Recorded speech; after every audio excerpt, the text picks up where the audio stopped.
The tempest descended upon the Georgia pines like a judgment from the Almighty, as if the heavens had hoarded a year's worth of sorrow only to weep it all out on that single May night in 1860.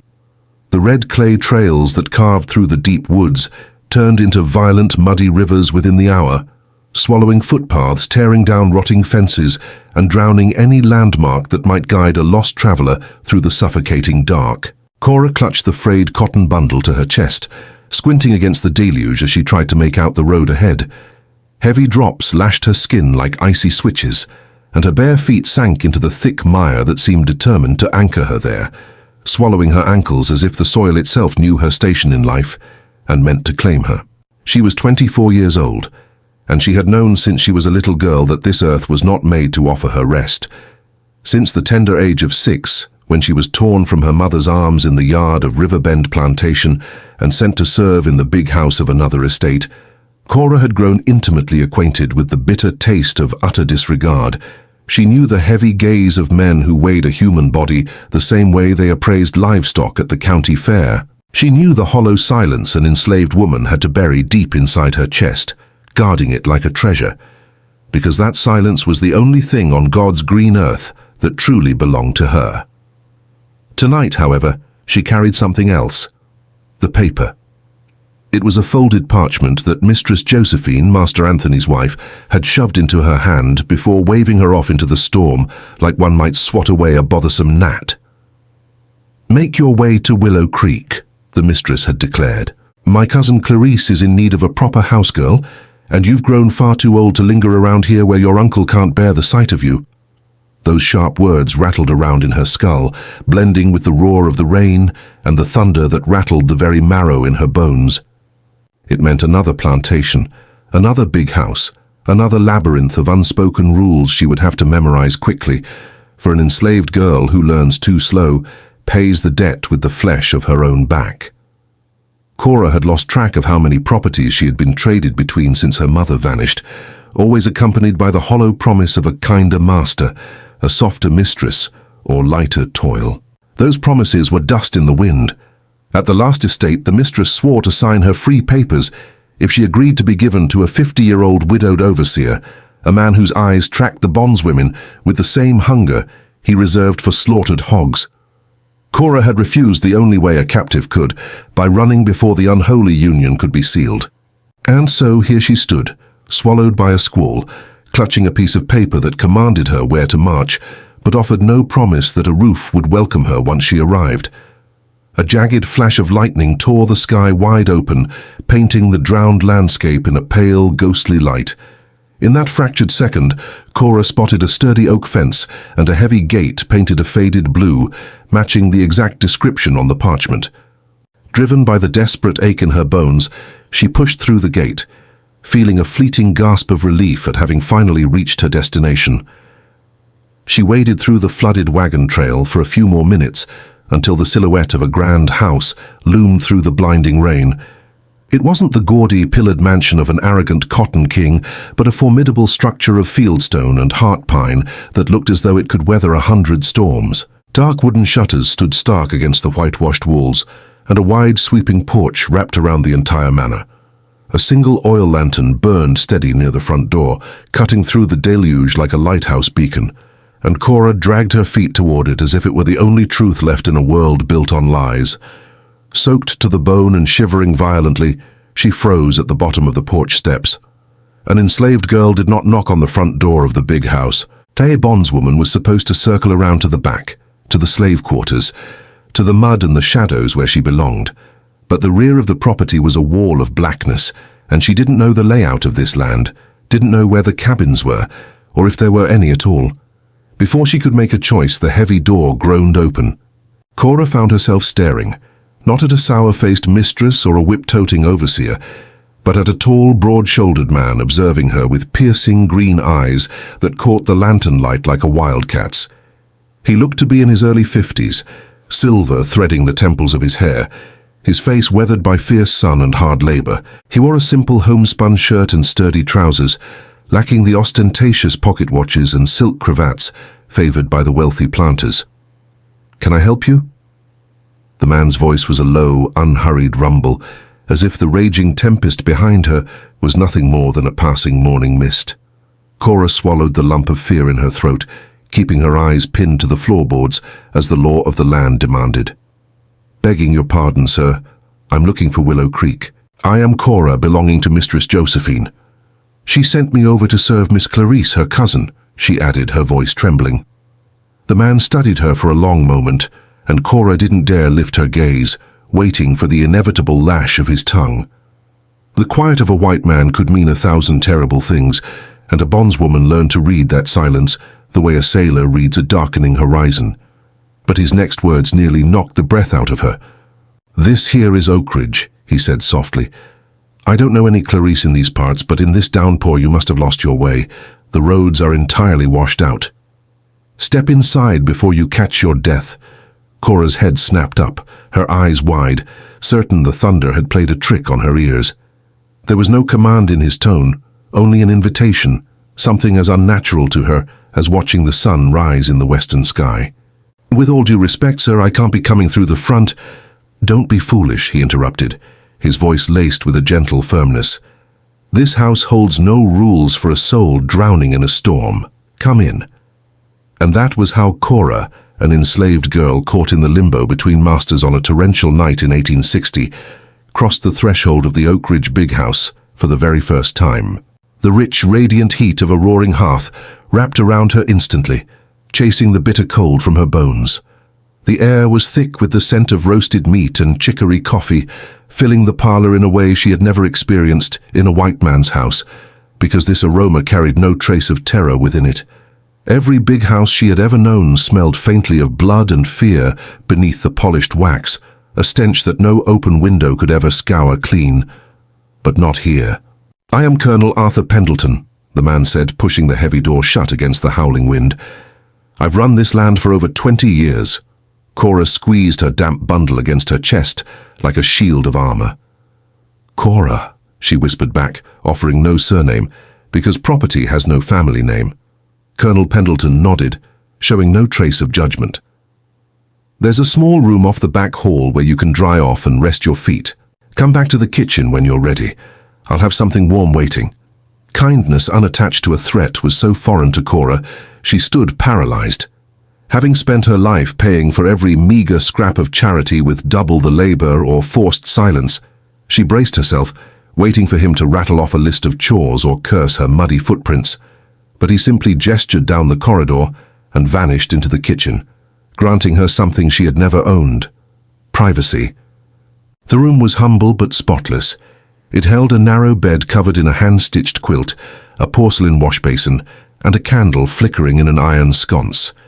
Everything was arranged with an intentional grace, proving that this space was meant to harbor a human being, not just a shed to toss a broken tool when the day's labor was done. Cora stared at the little room for a long minute, before crossing the threshold, as if she needed to brand the memory into her mind, so she'd know she hadn't dreamt it. When she finally crept into the kitchen, she found Colonel Pendleton setting 2 plates on the heavy oak table. 2 plates, not a heaping plate for the master, and a tin cup of scraps for her to take out to the porch. 2 identical plates, set side by side. "It ain't anything fancy," he murmured, keeping his eyes on the hearth. "But it'll put a fire in your belly and give you the strength to face tomorrow." Cora perched on the very edge of her chair, her spine rigid, muscles coiled to spring up at the slightest provocation.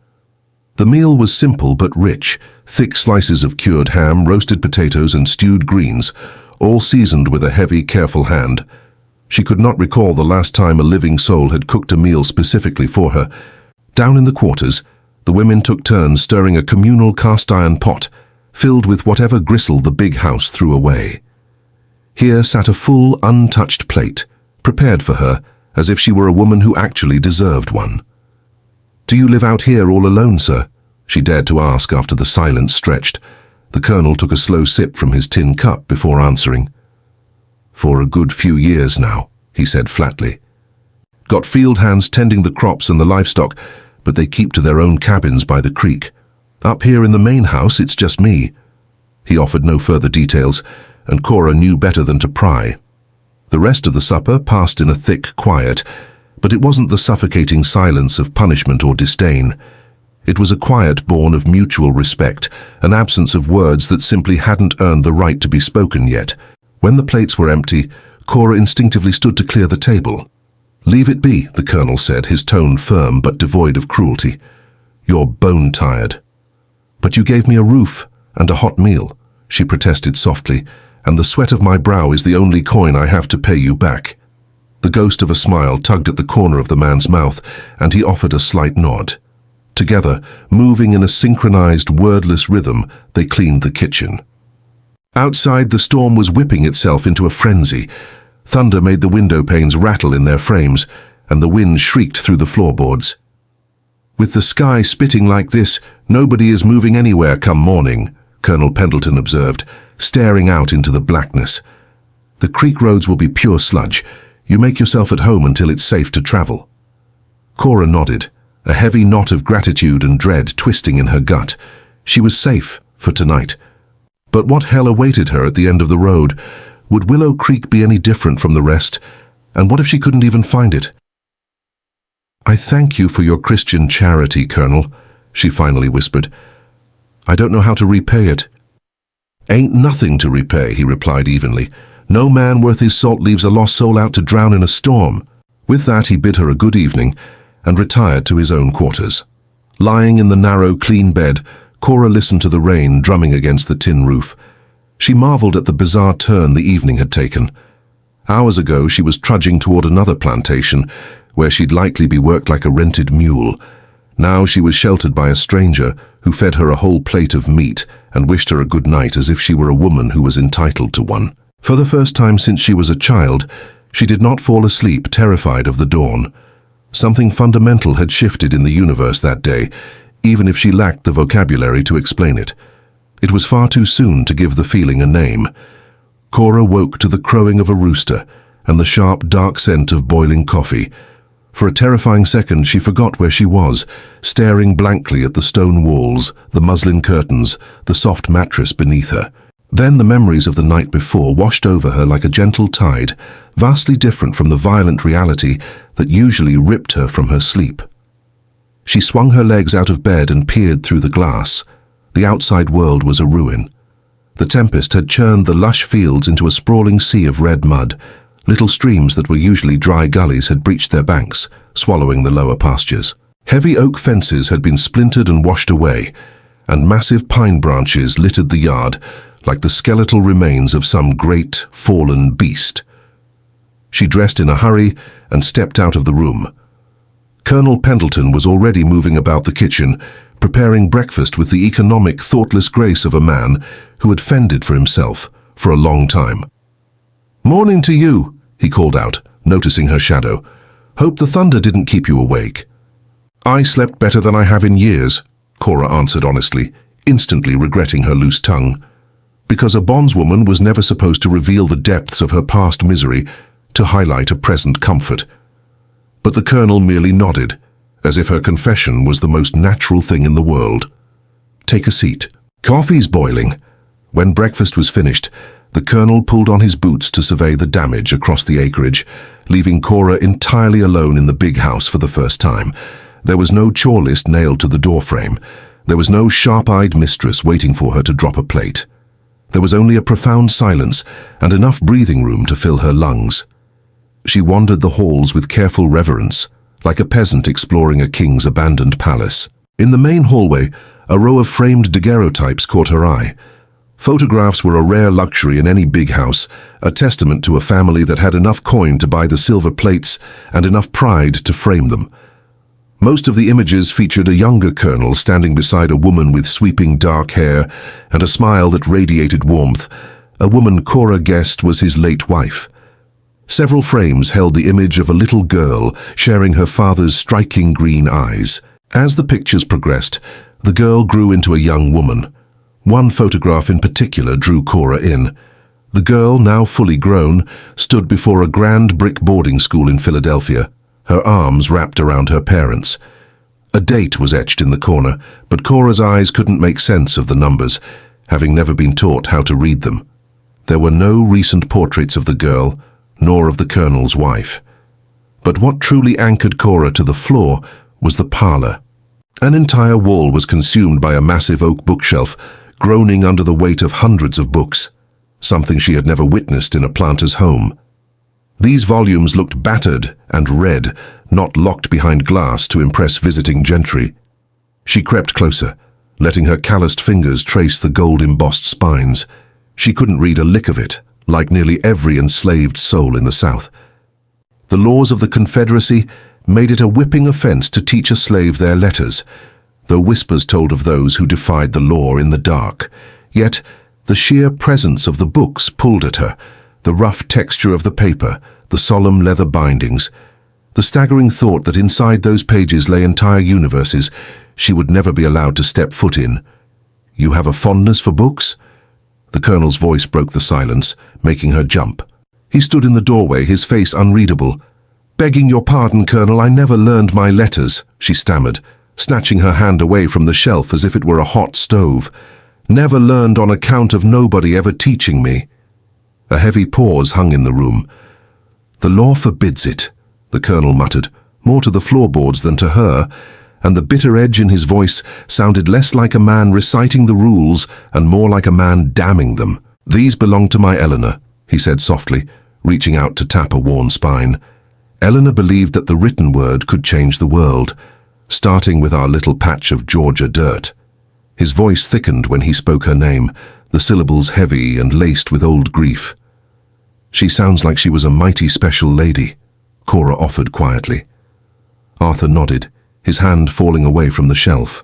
"More than any book could ever say." The quiet was shattered by the rhythmic thud of hooves tearing up the driveway. "That'll be Silas, my overseer," the colonel explained, turning toward the window, "likely coming to give me the tally on the storm's wrath." A moment later, a stocky man with skin baked to the color of old saddle leather stomped onto the porch, tipped his hat to the colonel, and threw a suspicious, questioning glare at Cora, whom Arthur briefly dismissed as a traveler caught in the rain. If Silas found the presence of a runaway-looking bondswoman in the parlor offensive, he kept his mouth shut. He launched into his report. Fencing washed out down by the creek, a dozen head of cattle spooked into the dense woods, and the roof of the main curing barn peeled back like a tin can. "Nothing we can't patch up, boss," Silas grunted, "but it's going to take time and sweat." "Pull the men you need and get to it," the colonel ordered. "Top priority is making sure no livestock is lost to the mud." After the overseer rode off, Arthur turned back to Cora. "I need to ride out and inspect the damage myself. There's a ham in the pantry and flour in the bin if you feel of a mind to fix some dinner." And with that, he walked out. No threats, no demands, just a simple statement of fact and a choice left in her hands. When the door clicked shut, Cora stood frozen in the kitchen before finally moving to the pantry. She found cornmeal, salt pork, string beans, and a plucked chicken hanging from a hook. She began to cook, her hands moving with the muscle memory of a woman who had spent her entire existence feeding other people's families. But this time, the rhythm felt distinctly different. There was no terror of a whip if the meat was too tough. There was no frantic rush to finish so she could be sent out to chop wood. There was only the hiss of pork fat in the skillet and the gentle patter of leftover rain against the glass. When Colonel Pendleton trudged back inside at midday, the rich scent of frying chicken hit him before he even crossed the threshold. "Smells like heaven," he sighed, kicking his mud-caked boots off on the porch. "I hope my being in your kitchen ain't an imposition," Cora said softly. He looked at her, truly looked at her. Imposition. It's been years since I sat down to a meal cooked by another human being. They ate together, enveloped in a comfortable, easy silence, exchanging only brief words about the flooded roads and the ruined fences. Outside, the skies opened up again, rain coming down in grey sheets. "The creek road ain't going to be passable for a week, maybe more," the colonel noted. "I can try and cut through the pine thicket," Cora offered, a sudden spike of panic rising in her chest. "I don't want to be a burden on you, sir." "There is no rush," Arthur interrupted, his voice uncommonly gentle. "This house has been too big and too empty for one man. Your company is welcome here." He stumbled over the words a little, as if the concept of wanting someone around was a foreign language he was just relearning. And Cora, who had been treated as a pest, a liability, and a walking ledger entry her whole life, felt a strange, tight pulling in her chest at his confession. She couldn't name the emotion. She only knew it was the truest thing she had ever felt. Over the next few days, a quiet domestic rhythm settled over Oakridge, unlike anything Cora had ever experienced. They shared the kitchen at dawn, moving around each other without ever claiming territory. The Colonel rode out to sweat with the hands while she swept and dusted the big house. She engineered lunches out of whatever provisions she could scrounge up. The afternoons bled into peaceful quiet, where she sat on the back porch watching the Georgia sun bake the mud dry, and the suppers stretched longer as the strained silence dissolved into easy, low-voiced conversation. On the afternoon of her fourth day, while polishing the heavy mahogany desk in the study, Cora noticed a crimson leather diary peeking out of a half-open drawer. Her hands hovered over it. A slave does not touch the master's private things, but an invisible string pulled her toward the little book. The pages were dense with ink she couldn't decipher, but pasted to the inside cover was a tintype of Eleanor, the woman from the hallway, smiling brightly with the tragic innocence of someone who doesn't know her days are numbered. Beneath the portrait was a date she couldn't read. Feeling like an intruder in a sacred temple, she gently closed the diary and slid it back into the drawer. Find something interesting. The Colonel's deep baritone made her gasp. He was leaning against the doorframe, calculating her reaction. Begging your pardon, Colonel, I wasn't snooping, just wiping down the wood.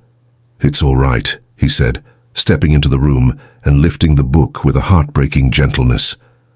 Old ghosts. Eleanor always had a mind to write down every fleeting thought. A heavy quiet descended. The sickness took her, the Colonel blurted out, unprompted. It was as if the grief was a physical weight pressing on his lungs, and he had to speak to draw breath. A rot in her brain. The doctors from Atlanta gave her half a year. She fought the devil for almost 2. Cora felt a hot prickle behind her eyes. With all due respect, sir, I am truly sorry. Arthur nodded, staring at the red leather in his hands. It nearly broke Clara, our daughter. She was barely 8 when we buried her mother. She looks to have a joyful spirit in them pictures, Cora offered. A fractured smile broke the Colonel's stoic face. She was the spitting image of Eleanor. Had the same fire, the same stubborn streak. I tried to raise her right, but a man drowning in grief ain't much of a father to a little girl. When she turned 12, I sent her off to a proper academy up in Philadelphia. It was what Eleanor begged for. Clara would come back for the holidays, and we wrote every Sunday. He stopped, his jaw tightening. Until she didn't come back at all. The words hung in the dusty air, suffocating and grim. Cora didn't dare ask why. An enslaved girl knows better than to pry into white folks' tragedies. But the truth clicked into place in her mind. The oppressive silence of Oakridge wasn't just the silence of a widower. It was the crushing guilt of a man who had lost his wife to God and his daughter to his own failings, left alone in an empty mansion to carry both coffins on his back. "Let's get some food in us," the Colonel muttered, slipping the diary back into the desk. "I took a crack at the stove today. It ain't half as good as yours, but it won't kill us." Cora accepted the shift in conversation, following him out of the shadows and into the kitchen. Lunch was a quiet affair, but a new, invisible thread tethered them together, thin as spun glass, but stronger than iron. After they ate, Arthur made an offer that stunned her.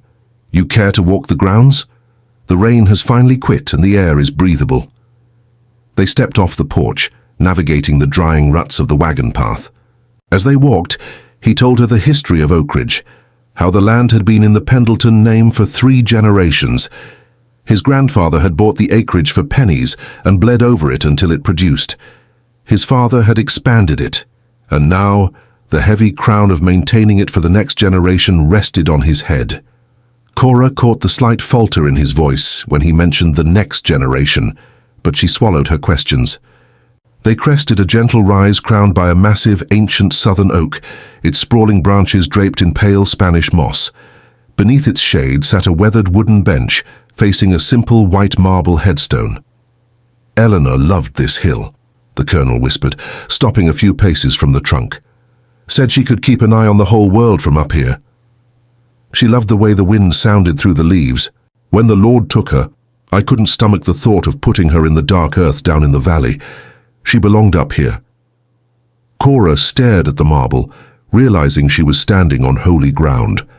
A tight knot formed in her throat at the sight of a hardened man displaying such quiet, unbroken devotion. "It's a mighty peaceful place to rest," she murmured. And it was. From the crest of the hill, the entire plantation stretched out below them, a sea of green rolling toward the hazy blue horizon. They stood in shared silence before Arthur gently guided her down toward the stables, where a few field hands were pitching hay. The men tipped their hats to the master, their eyes sliding toward Cora with poorly disguised shock.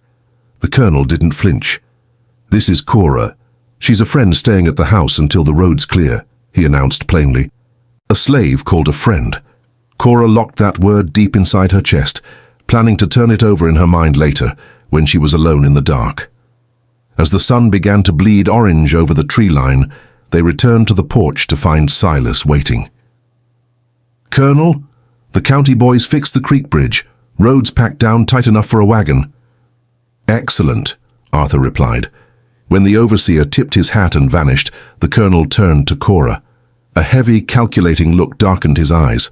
"You can be on your way by tomorrow," he said flatly, "if you're still dead set on finding that Willow Creek place."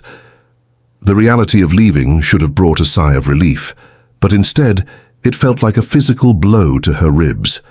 In a matter of days, this strange, quiet plantation had offered her more dignity than the rest of the world combined. "Yes, sir," she forced the words out. "I got to do what I was told." Arthur's face became a mask of stone. "I'll have Silas ride with you so you don't get turned around again. I'll draw you a map." Supper that evening was choking with unsaid things. Lying in her small bed, Cora stared at the ceiling, overwhelmed by the tragic poetry of her life. She was property, a piece of inventory shipped from one master to another, yet here she had been treated like a woman. Arthur Pendleton had never called her a slave, never used the ugly words white men spat so freely. He called her a friend, fed her from his own table and looked her in the eye. Tomorrow she would walk into Willow Creek and revert to being a breathing mule. The thought carved a hollow, aching canyon in her chest. Across the house, the colonel lay awake as well, listening to the floorboards settle. Cora's arrival had breathed a pulse back into the dead lungs of his home. The smell of real food, the sound of footsteps, the simple mercy of looking across a table and seeing a face looking back. He hated the thought of her walking out that door with a stubbornness that frightened him. When dawn broke, Cora resolved to savor every second of her final morning. Following breakfast, the colonel asked her to step into his study. "I'm trying to untangle these damn ledger books," he groaned, rubbing his temples. "My bookkeeper went up north 2 years ago and I ain't got the head for numbers. Eleanor used to do it." "I can take a look, sir," Cora said tentatively. "An old woman taught me how to cipher and sum when I was just a girl. I can't read the letters, but numbers make sense to me." Arthur stared at her, seeing an entirely new dimension to the woman standing in his study. "Pull up a chair," he said. For hours they worked shoulder to shoulder, Arthur reading the column headers while Cora rapidly calculated the sums, spotting glaring errors in the cotton yields and supply debts. The colonel watched her fingers trace the columns, realizing he was staring at a rare, brilliant mind locked inside a brutal system. "You have a true gift for this," he murmured as the sun began to dip. "A place like Oak Ridge could use a mind like yours." The implication hung heavy in the room, but neither had the courage to pull it down. The next morning broke clear and hot. The mud had baked into solid clay, and Silas confirmed the route was wide open. Cora tied her meager belongings into her bundle. The colonel handed her a rough sketch of the county roads. "Silas can hitch the buggy and run you over there," Arthur offered over a silent breakfast. "I'll walk," Cora replied. "I like to feel the dirt beneath my feet." It was a lie. She just wanted the journey to take as long as humanly possible. After lunch, she picked up her bundle and stood on the porch. Arthur followed her out. "I'm obliged to you, Colonel," she said, looking at his chin because looking a white man in the eye when saying goodbye was dangerous, even if her soul screamed to do it. "Your kindness means more than my words can carry." Arthur's face twitched with a dozen warring emotions. "Stick to the map. Head east at the fork by the burned-out mill." You'll be there by mid-afternoon." Cora stepped off the porch and began the long march down the drive, feeling his gaze burning a hole between her shoulder blades. She didn't look back. Neither of them knew the devil was waiting on the road. The Georgia sun was merciless, baking the earth and throwing up clouds of red dust with every step Cora took. After miles of walking, she reached the burned-out mill. To the east lay Willow Creek, where Miss Clarice waited with a whip and a list of demands. To the west lay the town of Macon, and deep in her chest beat a foolish, desperate desire to turn around and march straight back to Oakridge. Back to the Colonel, back to the kitchen that smelled of peace, back to a man who treated her like she had a soul. But a slave doesn't choose her home. She goes where the paper dictates. Arthur had praised her mind, but he hadn't told her to stay. He said Oakridge could use her, but he hadn't offered to buy her paper, and a slave without paper is just a runaway waiting for the dogs. Exhausted, she dropped her bundle in the dirt and collapsed onto it, the weight of the South pressing down on her neck. The sound of heavy hooves broke her despair. She scrambled up, brushing the dirt from her skirt, ready to step off the road. She was shocked to see Silas reining in a lathered horse. "Cora!" he hollered, pulling back on the reins. "Thank the Lord I caught you. Colonel sent me riding like the devil with a message." Panic seized her. "Is the Colonel hurt?" No, Silas waved her off. "A boy from Willow Creek rode up to the house with a sealed letter. Boss figured you needed to see it." He held out a crumpled envelope. Cora took it, her hands shaking so badly the paper rattled. The script was sharp and elegant, not the clumsy scrawl of Mistress Josephine. She broke the seal and handed it up to Silas. "Please, Mr. Silas, I can't read it." The overseer frowned, squinting at the ink. "Says here, the colored girl Cora is no longer required. Clarice has purchased a new house girl. Master Anthony has settled the accounts. The girl's deed has been transferred to Master Beauregard of Blackwood Farm. Send her there immediately. Signed, Josephine." The words hit Cora like a physical blow to the stomach.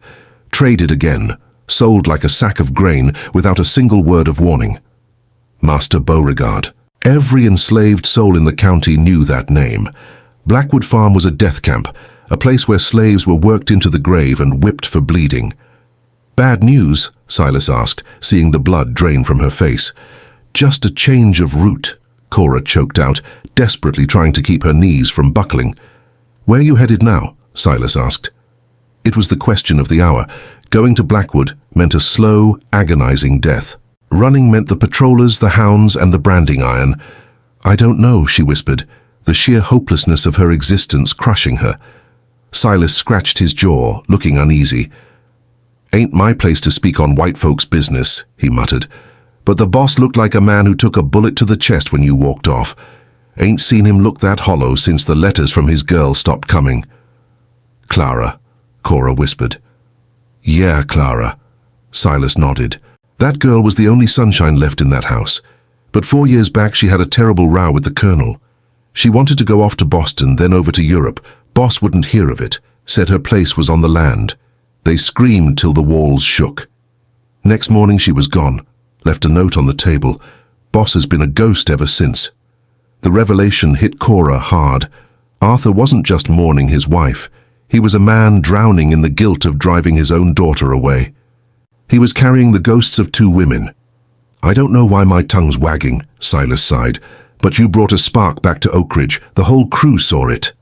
Cora stood in the dirt, her mind racing. "Mr. Silas," she said, her voice finding a sudden steel edge. "I need to think." Silas nodded. "I'll take you wherever you gotta go." Cora walked over to the shade of a massive pecan tree and leaned against the bark. Josephine's letter had slammed one door shut, but opened a trapdoor beneath her feet. Blackwood was a death sentence. The swamps meant the dogs. But there was Oakridge. There was the Colonel. But how could she go back? She was the legal property of Beauregard now. If Arthur harbored her, the law could burn Oakridge to the ground for stealing property. She couldn't bring that ruin upon a decent man. She wouldn't be a curse on his house. But then she remembered the ledger books. She remembered the way he looked at her when she tallied the cotton profits. She remembered the whispers in the dark quarters about the abolitionists up north, and the lawyers in the city who could petition a court if a deed of sale was forged or unlawful without a husband's signature. She didn't know if Arthur Pendleton had the stomach for a legal war, but she remembered the disgust in his voice when he spoke of the laws forbidding her to read. There was a fire in him. She pushed off the tree. She had made her choice. She walked back to Silas. "Take me back to Oakridge," she commanded, "if the Colonel will still have me." Silas broke into a wide grin. "Yes, ma'am." The ride back in the buggy felt like flying. Cora wasn't a terrified girl running from a storm anymore. She wasn't a beggar seeking charity. She was a woman making a gamble with her own life. When the towering chimneys of the big house pierced the tree line, her breath hitched. Colonel Pendleton was standing on the porch, staring out at the road with a glass of bourbon in his hand. When he recognized the buggy, his stoic face shattered, replaced by a shock so profound it bordered on agony. "Found her at the crossroads, boss," Silas shouted. "Change of plans." Cora stepped down, her bundle in hand, and marched right up to the porch, looking Arthur dead in his green eyes. "Willow Creek doesn't want me," she stated. "Mistress Josephine transferred my deed to Beauregard at Blackwood Farm without my old master's signature." The colonel's brow darkened into a furious scowl, not at her, but at the sheer cruelty of the world. "I know the law says I belong to Blackwood now," Cora pressed on, her voice ringing clear. "But you said this plantation could use a head for numbers. I can fix your ledgers. I can run your accounts. I'm offering you my labor, Colonel, not begging for your charity." Arthur stared at her, the silence stretching so tight it threatened to snap. "Cora," he finally said, his voice thick with a sudden violent resolve. "A deed signed by the wife without the master's seal is void in a Georgia court. I have a lawyer in Macon who handles property disputes. If you stay, I will send for him tonight. We will contest the transfer, and I will buy your bond myself to secure your free papers. And while the court argues, you will be employed here as the bookkeeper of Oakridge, with wages." It was a miracle spoken in a southern drawl, not just a sanctuary, but the promise of salvation, free papers, the holy grail, to own the flesh on her own bones. Tears flooded her eyes, but she refused to let them fall in front of Silas. She would weep in the dark. "Then we have a bargain, Colonel," she said, her voice shaking with adrenaline. "I'll start on the books at dawn." A rare, brilliant smile broke across Arthur's weathered face. "Welcome home, Cora," he whispered, reaching down to take her bundle and stepping aside to let her walk through the front door. Silas tipped his hat and drove the buggy toward the barn, grinning like a fool. Inside the parlor, nothing had moved, yet the entire world had shifted on its axis. She wasn't a runaway, she wasn't a guest, she wasn't an item on a shipping manifest. She was a woman who had staked a claim on her own destiny, and that, she realized as she lit the oil lamp, was the difference between surviving a life and actually living it. They ate supper together that night. The heavy tension evaporated, replaced by a frantic electric energy.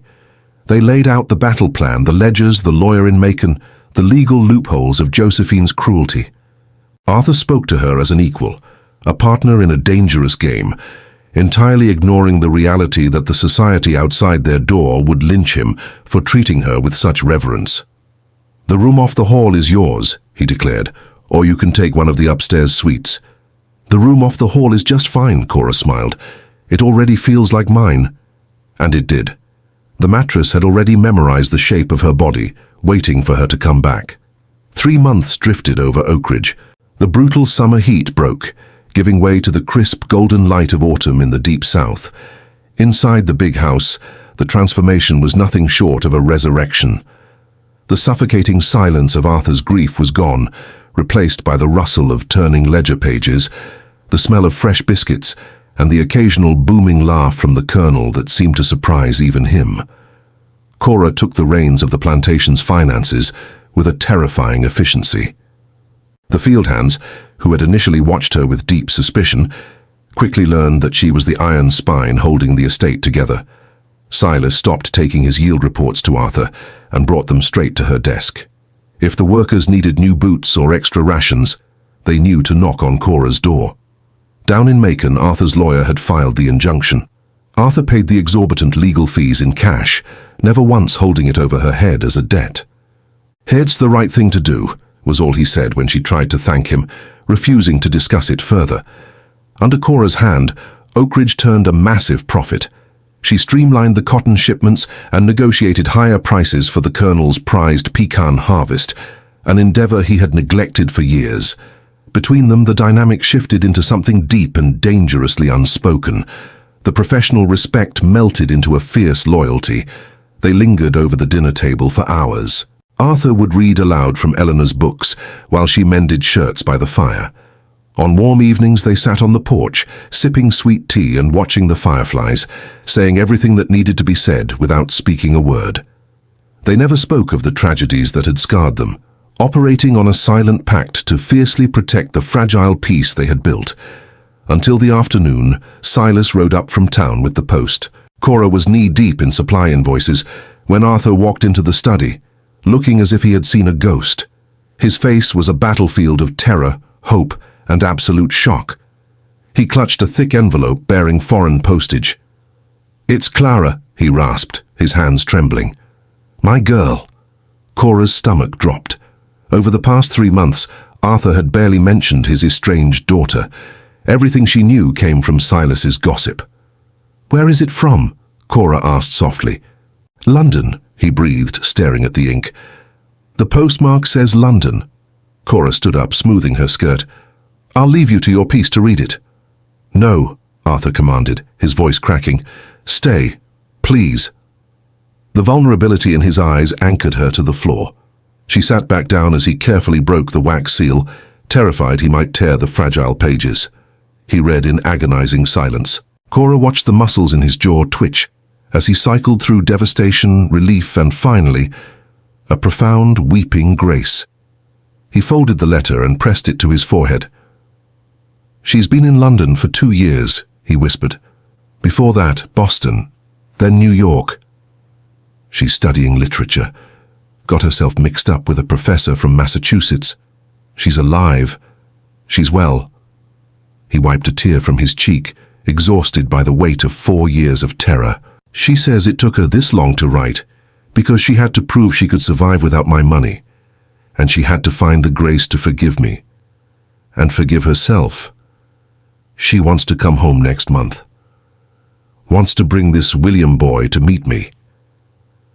Cora pictured the rugged, dirt-stained colonel trying to entertain a fancy Boston scholar, and a smile broke across her face. "That is a blessing from God, Arthur," she said, "a chance to wash the slate clean." 4 years, he wept quietly. 4 years I missed. He looked up at her, stripping away every ounce of his pride. "I was an arrogant fool. I tried to cage her the way my father caged me. I nearly lost my bloodline to my own ego." Cora ached to cross the room and hold him, but she knew he had to bleed this poison out on his own. "I don't know how to do this," he admitted. "Eleanor would know how to welcome them. I'm just a bitter old dirt farmer." "You are no such thing," Cora fired back, her voice ringing like a bell. "You are a man who built an empire out of dirt, who treats his people with decency, who pulled a runaway out of the rain and fought the courts to make her free. Clara will see the man you are now." Arthur looked at her, deeply moved. "Thank you," he whispered, "for seeing the man I want to be."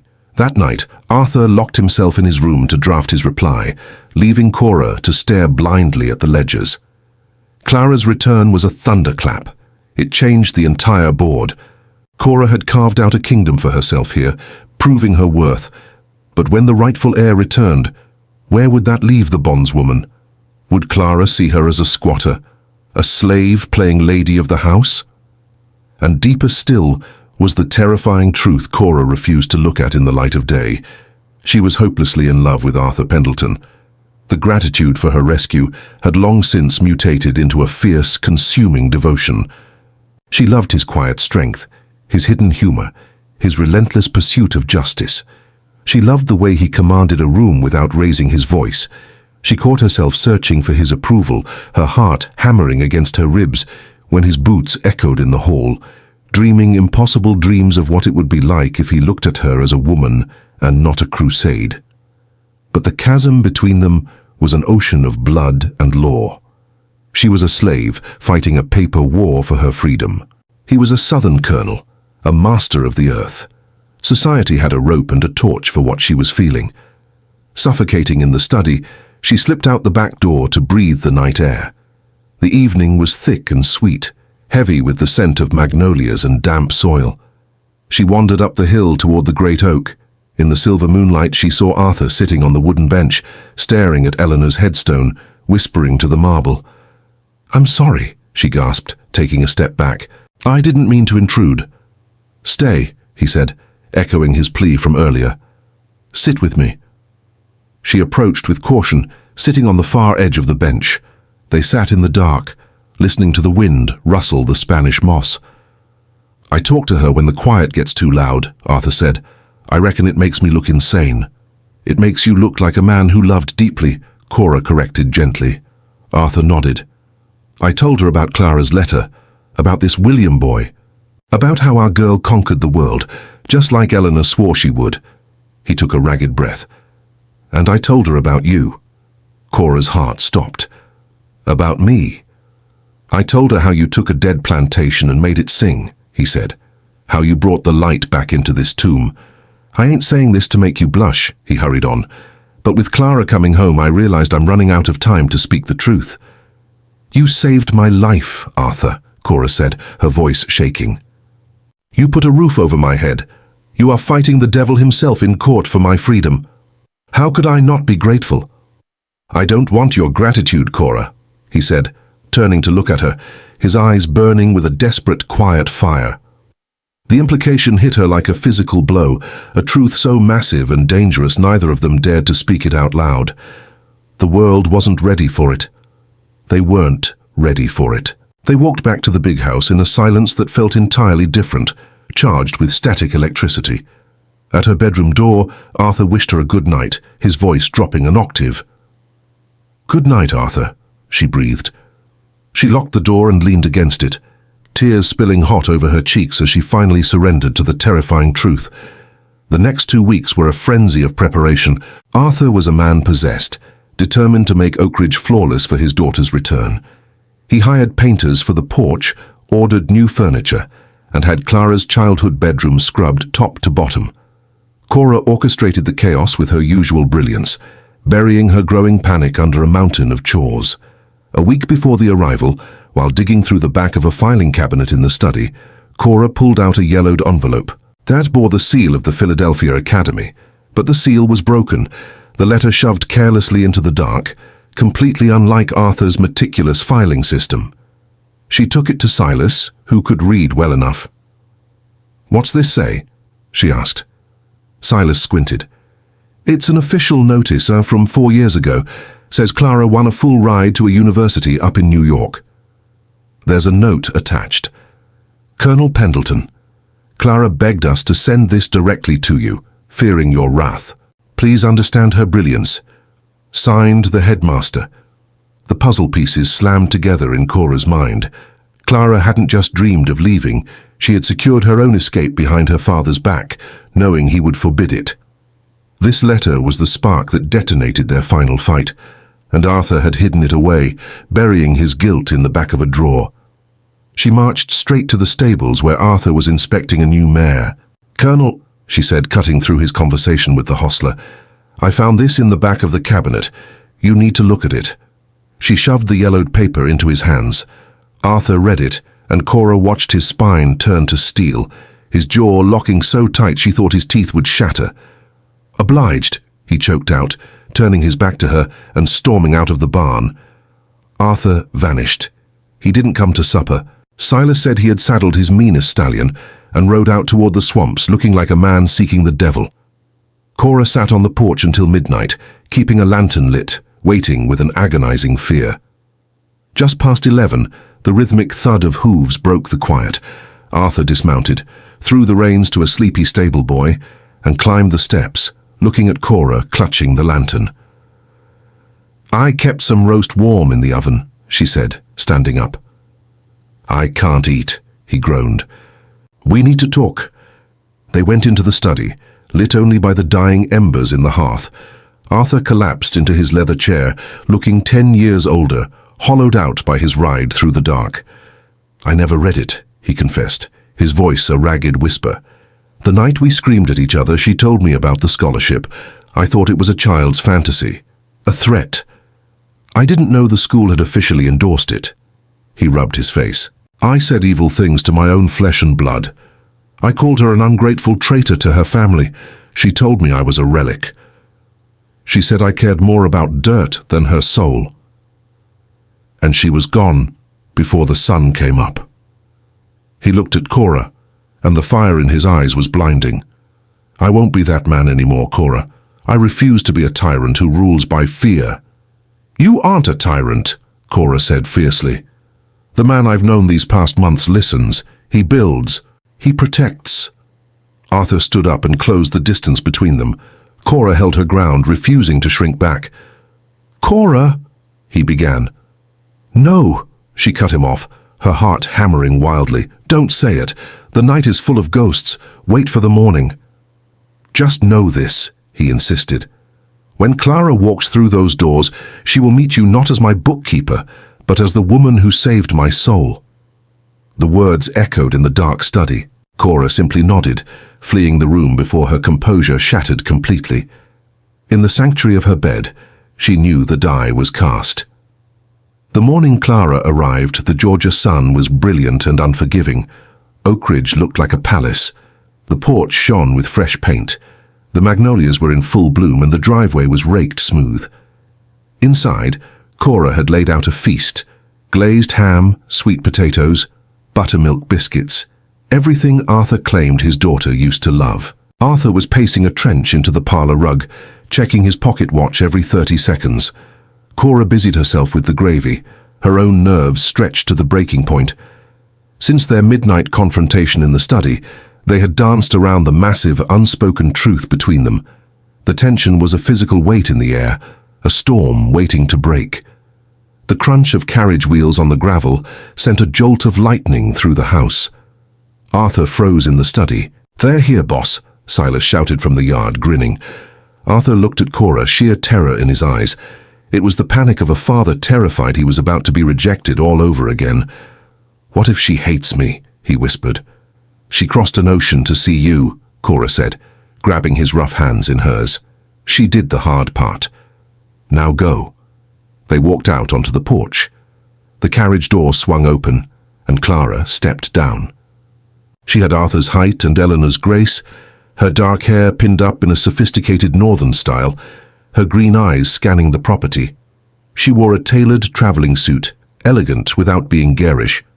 Behind her stepped a sharp-looking man with spectacles and a kind face, assessing the southern plantation with the critical eye of a Boston scholar. Father and daughter locked eyes across the lawn. The world stopped spinning. Clara took one step, then another, until she was running across the grass, flying up the stairs, and burying her face in her father's chest. "Papa," she sobbed. Arthur crushed her in his arms, tears streaming down his face in front of God and everyone. "I'm so sorry, my girl, I was a damn fool." They held each other as if letting go would cause the earth to open up. Cora watched from the doorway, her own tears blurring her vision, stepping back into the shadows to give them their sacred moment. When Arthur finally pulled back, he cupped her face. "You're the image of your mother," he wept. Clara laughed through her tears. "And you got old, Papa, but your eyes are the same." Then Clara looked over his shoulder and spotted Cora. Her gaze sharpened.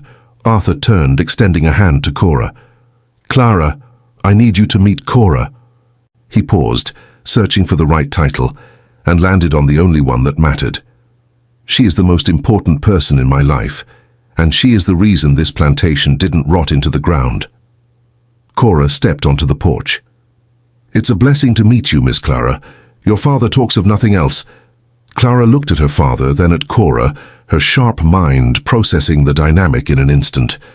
Instead of offering a polite nod, she stepped forward and wrapped her arms around the stunned bondswoman. "The blessing is mine. I think we have a lot of catching up to do." William cleared his throat, hauling the steamer trunks onto the porch. "Papa, this is William. He teaches literature at the university," Clara beamed. "He is my fiancé." The word hit Arthur like a bullet, but he recovered beautifully. He stuck out a massive, calloused hand. Welcome to Oakridge, son. Any man who can keep up with my daughter is a man I want to know. William let out a long breath, shaking the colonel's hand. The honor is mine, sir. Clara has told me stories of this land. It's beautiful. The reunion flowed into the house. Silas and the house staff greeted Clara, who hugged them all, proving she had never forgotten her roots. They gathered in the parlor around Cora's feast, the air ringing with laughter and the clinking of glasses. It was a celebration of a family putting its shattered pieces back together. Later that afternoon, while Clara and William rested upstairs, Cora retreated to the study. The Ledgers didn't care about family reunions. She was deep in the cotton sums when Clara slipped into the room. "Can I come in?" she asked, already shutting the door. "Of course," Cora said, standing up. Clara sank into the leather chair, looking around the room. "Papa told me you rebuilt the accounting from scratch," she said. "He says the yields have never been higher." Cora felt her cheeks burn. "Your father gives me too much credit. I just put the numbers where they belong." Clara smiled, a wicked, knowing smirk. "And you brought my father back to life." Cora opened her mouth to protest, but Clara held up a hand. "You don't have to play dumb with me. I see the way he looks at you. It's beautiful." She leaned forward, her face turning deadly serious. "Papa was dying inside for years. After Mama passed, he turned to stone. And after I abandoned him, I know he was living in a graveyard." Cora nodded silently, confirming the tragedy. "That's why I'm grateful," Clara said softly. "He found an equal, someone who challenges him. Someone who turned this mausoleum back into a home." Cora swallowed hard. "I never tried to take your mother's place. Or yours." "I know," Clara smiled. "And Mama would know it too." She stood up. "I'll let you work. I just wanted you to know you have my blessing, not that you need it." Cora sat frozen at the desk long after Clara left. The daughter hadn't just tolerated her, she had handed her the keys to the kingdom with a grace Cora couldn't comprehend. Dinner that night was electric. Clara and William spun tales of Boston snowstorms and London fogs, of fierce debates in grand lecture halls over poetry and politics. Arthur hung on every word, devouring his daughter's joy. Cora mostly listened, her heart swelling at the sight of Arthur finally at peace. After the peach cobbler, Arthur suggested they take their coffee on the porch. The four of them sat in the rocking chairs, staring out at the silver-lit fields of Georgia. "It hasn't changed a bit," Clara murmured, "yet it's entirely different." "How's that?" Arthur asked. "The dirt is the same," she smiled, looking at Cora. "But the soul of the place is lighter, free." Arthur followed his daughter's gaze, his green eyes locking onto Cora. In the dark, beneath the stars, he made her a silent vow. "You've changed too, Papa," Clara observed. "You aren't the man I fought with." "I learned my lesson the hard way," Arthur rumbled, "by losing you." He paused, his voice thick. "And by finding Cora." William, sensing the massive emotional shift, stood up. "Clara, my dear, care to show me that great oak tree you're always talking about?" Clara took his arm. "Of course, we'll be back shortly." When the young couple vanished into the dark, Arthur and Cora were left alone in the heavy, sweet southern night. "She is magnificent," Cora whispered. "Just like her mother," Arthur replied, "and a lot like you, fierce, unbreakable." The comparison sent a shockwave of heat through Cora's chest. Arthur turned to face her, his features carved in the moonlight. "That night under the oak I started to say something and you stopped me," he began. Cora's breath hitched. "These past months, I found a reason to breathe again, a reason to build. I found the joy of sitting across a table from a woman who sees me for who I am, who doesn't flinch." He leaned forward, laying his soul bare. "I know the world outside this porch would call this madness. I know I'm an old dirt farmer, and you have a brilliant mind that could conquer the north if you chose to run." Cora tried to speak, but he raised a hand. "But I know my own heart. If you walk away from Oakridge, this house turns back into a grave." His fierce green eyes were wide open, terrifyingly vulnerable. "I ain't asking for an answer tonight. I just need you to know that you are the center of my world. Not my bookkeeper, my partner. The truth hung between them, deadly and beautiful. Cora looked at him and her fear evaporated. "Arthur," she said, using his Christian name for the first time, "you pulled me out of the storm when I was property. You gave me a home. You fought the courts to make me a free woman. You gave me a dignity I thought was a fairy tale. I love you. I have loved you since the day you let me cook in your kitchen." The confession ripped out of her, terrifying and glorious, like a slave taking her very first breath of northern air. Arthur stared at her, as if she were an angel descended. Trembling, he reached out and cradled her face in his rough, scarred hands. "Are you sure?" he rasped. "I have never been more sure of anything," Cora swore. "We will fight the world together." Arthur leaned in, his lips meeting hers in a kiss of profound, desperate reverence, a promise sealed in the humid Georgia night. When they pulled away, the fear was gone. There was only the future. Down the hill, standing under the Spanish moss, Clara watched the shadows on the porch merge into one. "Looks like he finally figured it out," William whispered. Clara wiped a tear from her cheek. "Thank God," she smiled. The next 2 weeks were a golden blur. Clara and William stayed longer than planned, solidifying a fierce sisterly bond between the educated daughter and the brilliant soon-to-be freed woman who held her father's heart. One bright Sunday morning, Arthur walked Cora out to the gardens and asked her to be his wife. He didn't drop to one knee or offer a dramatic speech, because that wasn't who they were.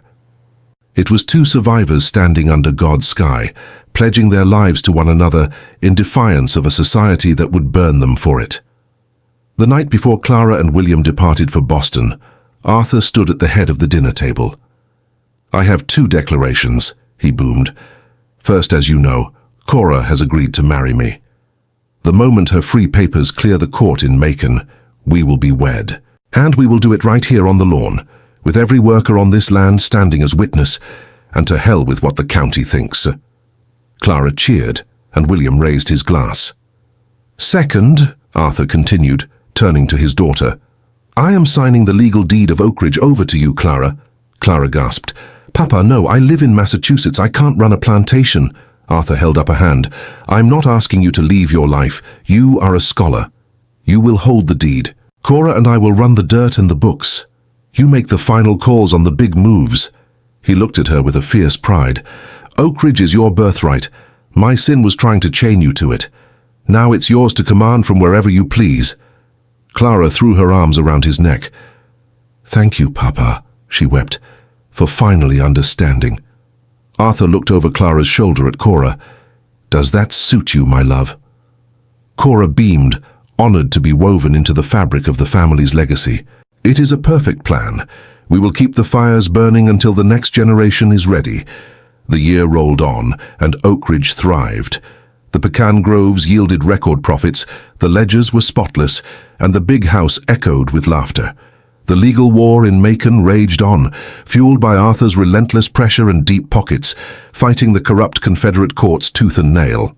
Finally, in the spring of 1862, the sealed parchment arrived from the judge. It declared the sale to Beauregard void, and confirmed that Arthur Pendleton had legally purchased and emancipated the bondswoman known as Cora, granting her full and absolute freedom. Arthur read the decree aloud in the study, while Cora stood with her eyes closed, letting the heavy legal words soak into her bones like rain into parched soil. When he finished, she broke down. It was the first time in her life she wept tears of pure, unadulterated joy. They were married that summer beneath the great southern oak, with Clara and William making the long journey down from Boston, and Silas wearing a stiff collar that looked like it was choking him. The circuit preacher who performed the ceremony kept his personal judgments swallowed tight, because there were some things in the South you didn't say to a man like Arthur Pendleton, and the world turns whether the ignorant choose to march with it or not. The years that followed were built on hard work and fierce love. Clara visited twice a year, and heavy letters traveled constantly between Boston and Georgia. Arthur taught Cora how to read, unlocking the universe Eleanor had left behind on the bookshelves. The very first thing Cora read on her own was one of Clara's old letters from the academy, and she finally understood why Arthur had kept them so carefully. They were proof that love endures, even when everything else burns. In December 1865, Arthur and Cora sat on the sweeping front porch, drinking coffee in the crisp winter air. A rider from Macon had brought the news the night before. The war was over. The 13th Amendment had been ratified. The chains of slavery were shattered across the entire fractured nation, and the church bells in the cities were ringing out what the enslaved had prayed for in the dark for centuries. Cora gripped Arthur's hand, staring out at the horizon. She thought of the weeping women in the slave quarters of River Bend. She thought of the mother she had lost. She thought of the millions who would be born into the light, never knowing the weight of the whip. As the sun climbed higher over the Georgia pines, Cora remained in her rocking chair, breathing in the air of a free world.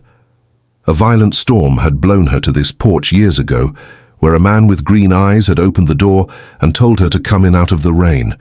She had walked in and she had fought, and she had built a kingdom with her own two hands, learning the ultimate truth. Freedom isn't just a legal document signed by a judge.